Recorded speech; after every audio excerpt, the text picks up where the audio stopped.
One of the things I always wondered about with Muhammad was how close he come to Christianity. Muhammad's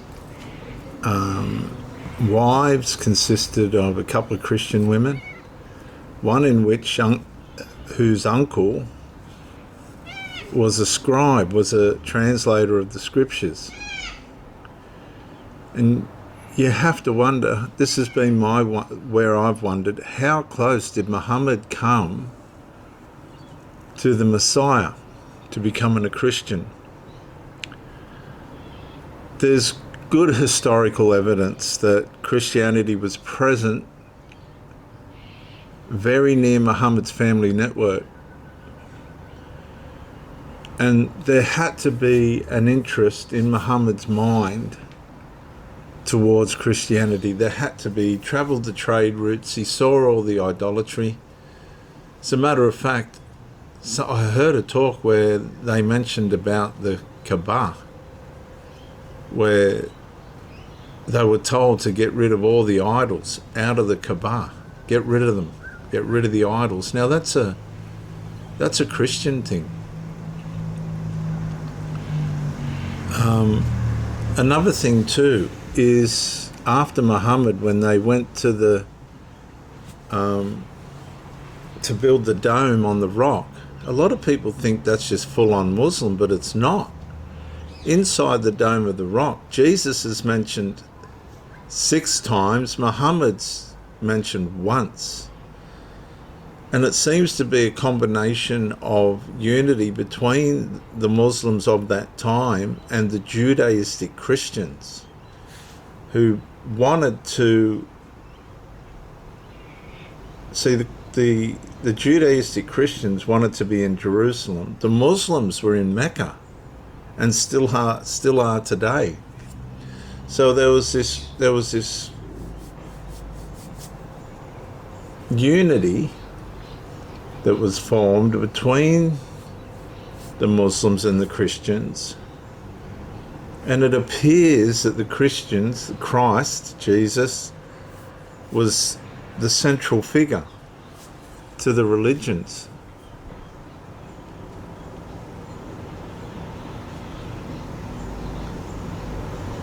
After Muhammad's family and grandkids and that were assassinated by, I forget the name of the group, I'm not going to even try and say it.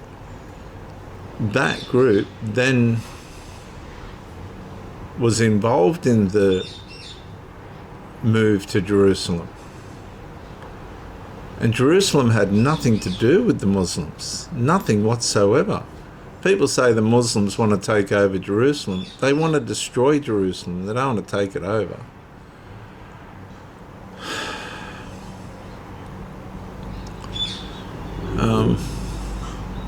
Muhammad was very close to whether he even did or not. Nobody really. Did he believe in the Messiah? Or did he finally just become so angry with the people of the book, Islam began to evolve? Now, one of the Muslims' arguments is, well, there's a billion of us, or there's more than a billion of us. But that doesn't mean they're right. Jesus said, wide is the way that leads to destruction. There's 9 million Jehovah's Witnesses that think Jesus is Michael the Archangel. And that doesn't mean they're right. The Muslims don't recognize the Messiah. Equally, looking at it on a theological plane, neither do the Jews. Yet the Jews are the central, when you look at all of this and you go back millenniums, the Jews are the central figure in it all. What people forget is Islam and Muslims didn't come until 600, 700 years after Christ. Christ didn't come till millenniums after the Jews left Egypt. And when you go back to Abraham, one of the things about Abraham was, and this is what we've got to be careful of, God asked Abraham to sacrifice Isaac. That's child sacrifice. And he was going to do it. Abraham was going to do it. It appears that way. He was just about ready to kill the kid. That's child sacrifice for a God. But God provided a ram and said, there's no point in you doing that because it's not going to change anything. But child sacrifice was there long before Abraham throughout the Middle East, particularly in the pagan religions. And it just seems to be part of human nature to want to, whether it be out of necessity or just out of convenience, sacrifice children. Now, what do I mean by that? You take it or leave it, but in many ways, illegitimate abortion is a form of child sacrifice. Illegitimate abortion, not legitimate abortion.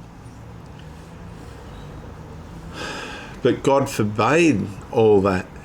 That wasn't necessary because the Messiah laid down his life, and child sacrifice didn't do anything anyway. Neither did the sacrifice of animals. Never really meant anything. Can you take a picture of Fluffy for Julia? Yeah.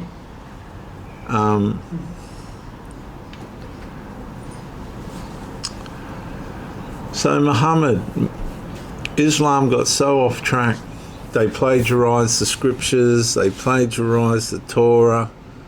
They tried to create something that missed the Messiah, yet Muhammad himself seems to have been so close. His uncle, or his wife's uncle was a scribe, a Christian scribe. What about what happened to Muhammad in the cave? When they translated what happened in the cave, it was very similar to what happened to Saul with the witch of Endor. There was no way it was to be interpreted as of anything being constructive relative to God. It should have just all been shut down as demonized. No, nobody. And what's the hard part about that is the man that took Waraqah ibn Nawfal, he was a Christian, and he took Muhammad to a man to interpret this vision that he had, and they come up with it was an angel and all this. It should have all just been shut down. Just like Saul's kingship should have just been shut down.